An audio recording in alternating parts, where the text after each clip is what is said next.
వింటున్న మనము ఆ ప్రసంగాలు, ఆ వాక్యపు విత్తనాలు సారవంతమైన నేల అంటే హృదయం మీద పడి ఫలిస్తాయా, లేదా రోడ్డు పక్కనో ముళ్ళ తుప్పల మధ్యనో రాతి నేల మీదనో పడినట్లుగా నిష్ఫలంగా అవి మారిపోతాయి. హల్లెలూయా.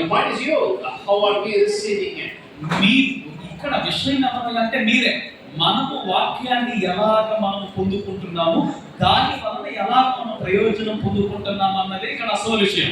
ఆమేన్. When you are ready, yes, no matter who it is, you can listen to a boy or a secular student or even an elementary boy student, he can also, God can use them to preach to you. ఒకవేళ మీరు దేవుని వాక్యాన్ని పొందుకొని వాక్యానుసారంగా జీవించి ఫలించడానికి మీరు సంసిద్ధంగా ఉంటే, మీలో సంసిద్ధత ఉంటే, దేవుడు 10th క్లాస్ చదివే వ్యక్తినైనా సరే, ఎలిమెంటరీ స్కూల్లో చదివే వ్యక్తినైనా సరే దేవుడు ఇక్కడ నిలవబెట్టి బలంగా వాడుకోగలడు.